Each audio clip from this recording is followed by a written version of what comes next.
안녕하세요. 이번에 처음으로 유튜브에 영상을 올리게 된 덕방연구소입니다. 저는 한 아이 아빠이자 6년째 공인중개사 일을 하며 작은 사무실을 운영 중에 있고요. 앞으로 꼭 알아야 할 부동산에 관한 영상들을 꾸준히 제작해서 올리도록 하겠습니다. 쉽고 정확하게 등기부등본 보는 방법입니다. 제가 유튜브에서 다른 영상들을 찾아봤는데요. 그 영상들에는 등기부에 기재되는 내용이 어떤 내용인지 정확하게 설명하는 것보다는 글로만 읽어주는 그런 영상들이 많더라고요. 그래서 저는 쉽고 정확하게 핵심을 짚어서 설명을 해드릴게요. 물론 일반인들도 등기부등본 잘 보시는 분들이 많죠. 사회초년생이나 이제 막 부동산에 관심을 가지시는 분들의 첫걸음이 바로 이 등기부등본을 잘 봐야 되거든요. 그래야 소중한 내 자산을 지킬 수가 있겠죠.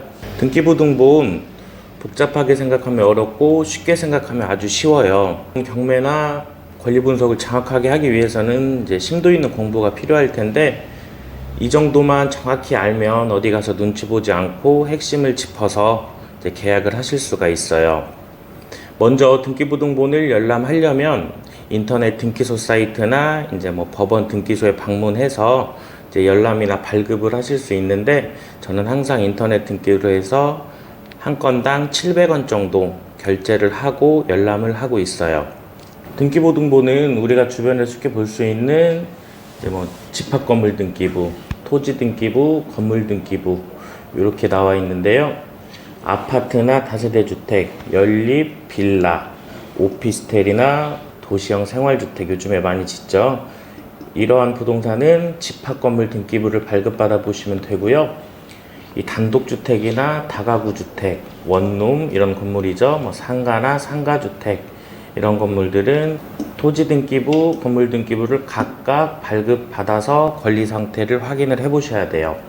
물론 부동산을 계약할 때 이제 공인중개사가 등기부등본을 확인해 주지만 단독주택이나 원룸 건물 같은 거 이런 건물들을 매수하려고 할 때 토지 등기부는 확인하지 않고 건물 등기부만 확인을 하고 건물 등기부 소유자하고만 이제 계약을 하고 이사를 가려고 하는데 갑자기 토지 등기부 소유자인 다른 사람이 나타나서 이 땅은 내 땅이니 사용을 못하게 막는다면 아주 이제 골치 아픈 일이 생기겠죠. 물론 이럴 경우에는 법정지상권이나 사기나 착오로 매매계약 취소나 해제를 주장하실 수 있겠지만 시간상 이번 영상에서는 다루지 않을게요.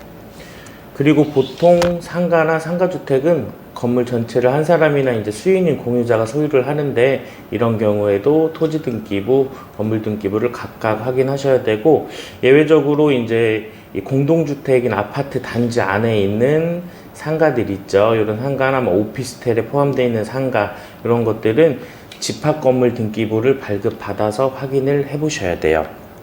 이제 등기부등본 내용을 확인을 하셨으면 이번에는 등기부등본에는 어떠한 내용들이 기재가 되는지 확인을 해보도록 할게요. 등기부등본에는 대표적으로 표제부, 갑구, 을구 이렇게 세 종류로 구분되어 있고 표제부에는 토지나 건물의 표시 내용인 이제 소재지, 지번, 면적, 건물의 구조, 건물의 층수, 건물의 용도 등이 기재가 되고요. 그럼 갑구에는 해당 부동산의 소유권에 관한 사항이 기재가 되고요.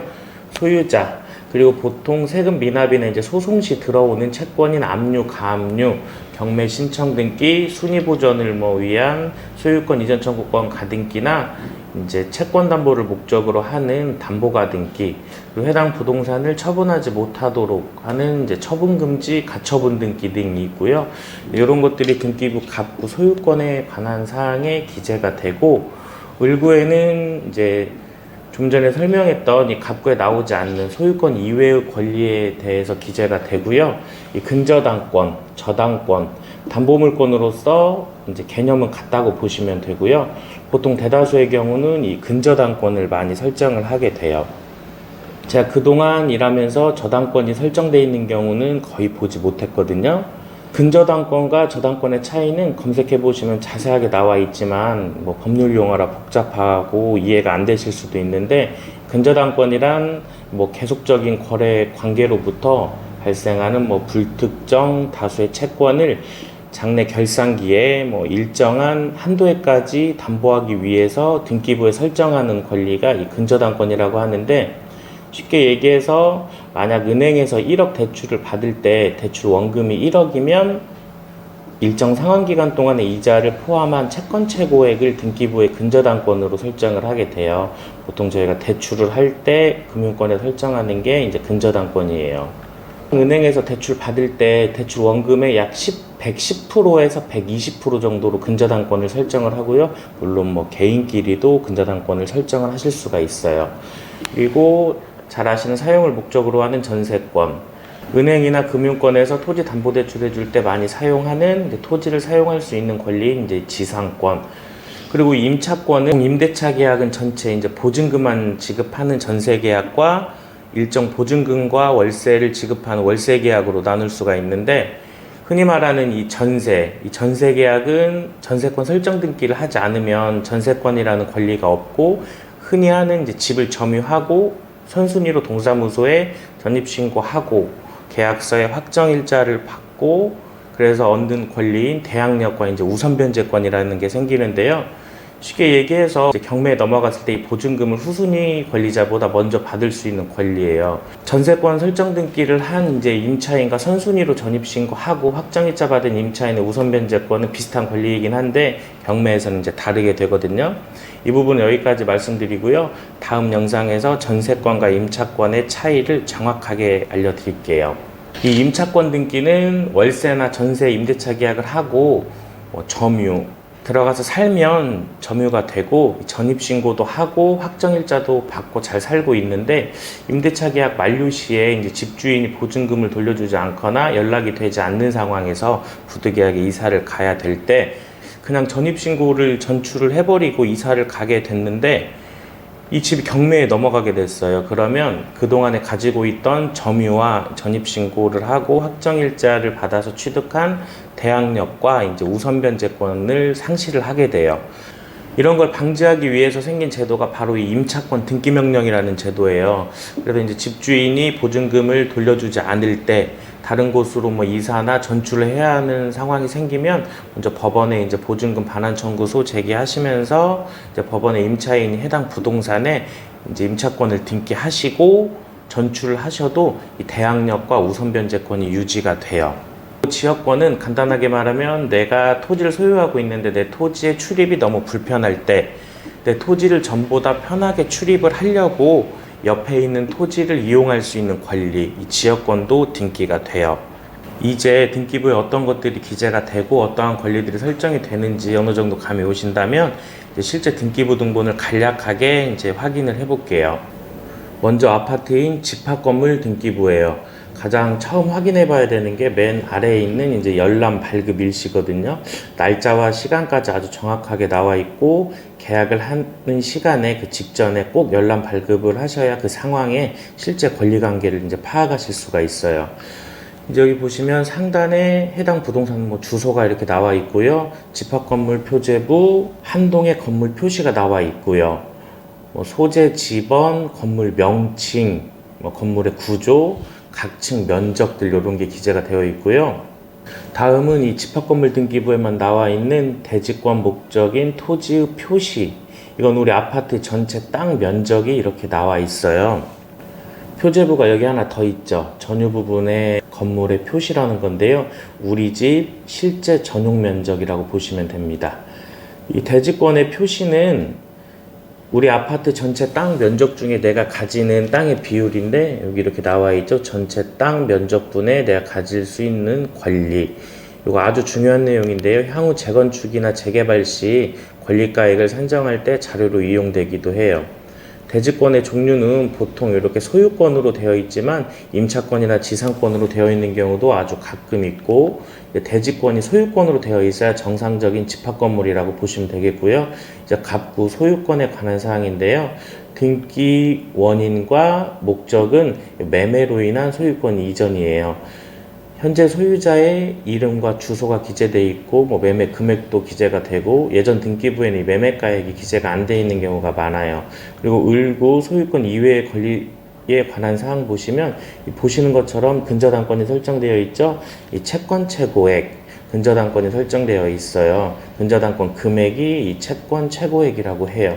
그리고 돈을 빌린 사람인 채무자의 이름과 주소, 돈을 빌려준 이제 은행이죠. 근저당권자의 이름과 정보가 기재되어 있고요. 이 근저당권을 확인할 때는 이 날짜를 꼭 체크를 하셔야 돼요. 여기 접수란을 보시면 근저당권 설정일이 기재가 되어 있어요. 근저당권 이 날짜보다 뒤에 설정되는 뭐 전세나 임대차 계약 시 이 과도한 근저당권이 있는 경우에는 집주인에게 이제 임대차 계약 잔금 전에 근저당권 말소나 아니면 근저당권을 줄이는 감액 등기를 요구를 하셔야 위험을 줄일 수가 있어요. 다음 장 이제 을구에 나와 있는 건데 근저당권이 하나 더 설정되어 있어요. 이런 경우에는 앞서 있는 근저당권과 이 근저당권을 합친 금액을 이제 전체 금액으로 보시면 되고, 밑에 이 여백이라고 써 있죠. 밑으로의 권리는 더 이상 없다는 거예요. 그리고 등기부등본을 열람하실 때 위의 권리관계가 이제 요약되어 있는 요약본을 함께 출력을 하실 수도 있고, 당일날 이제 어떠한 권리가 신청 접수됐는지 등기 신청 사건 처리 현황도 조회를 해보실 수가 있어요. 이제는 단독주택이나 원룸 다가구 주택, 상가 등의 권리를 확인할 때 봐야 되는 이제 토지등기부, 건물등기부를 볼게요. 먼저 토지등기부인데요. 내용은 간단하고 이제 집합건물과 비슷해요. 먼저 맨 아래 이제 열람일시 확인하시고, 상단 부동산의 소재지 주소, 뭐 표제부, 토시 표시란에 소재, 지목, 면적 이런 게 나와 있고요. 그리고 갑구 소유권에 관한 사항, 소유자의 정보, 이 토지는 상속으로 인해서 소유권을 이전을 한 경우에요. 을구 소유권 이외의 권리에는 근저당권이나 기타 권리가 없으면 깨끗한 상태고 기록사항 없음이라고 표시되어 있고, 이하 여백으로 더 이상의 권리는 없는 걸로 확인이 되네요. 마지막으로 건물등기부인데요. 먼저 계약 시 토지등기부와 건물등기부 소유자가 동일한지 꼭 확인해 보셔야 되고요. 아까 말씀드린 대로 만약 소유자가 건물등기부 소유자, 토지등기부 소유자가 다르다면 각각 그 소유자와 매매계약이나 임대차 계약을 체결을 하셔야 돼요. 상단 건물의 뭐 주소, 표제부, 건물의 표시, 소재, 지번, 건물의 구조와 면적 나와 있고요. 이 갑구, 소유권에 관한 사항이 보시면 소유자의 이름, 정보, 등기 목적에 소유권 보존이라고 나와 있는 건 처음에 이 건물을 매매로 취득한 게 아닌 건물을 짓거나 등기부상 처음으로 소유권을 취득한 경우 소유권 보존 등기라고 표기를 하게 돼요. 그리고 을구, 소유권 이외의 권리도 이제 기록사항 없음으로 아주 깨끗한 상태예요. 오늘 등기부등본 보는 방법 내용의 핵심은 이제 등기부상에 어떠한 권리들이 설정이 되고 내가 집을 계약할 때 나보다 앞선 날짜에 근저당권이나 앞서 설명드린 기타 권리가 있다면 꼭 체크해서 앞서 있는 권리를 말소하거나 금액을 감액해서 위험을 줄이는 게 오늘의 핵심 포인트예요. 등기부등본 보는 방법 최대한 알기 쉽고 정확한 내용으로 설명드리려고 했는데 어떠셨나요? 앞으로 더 유익하고 꼭 알아야 할 영상 꾸준히 제작해서 올리도록 하겠습니다. 긴 영상인데 봐주셔서 감사합니다.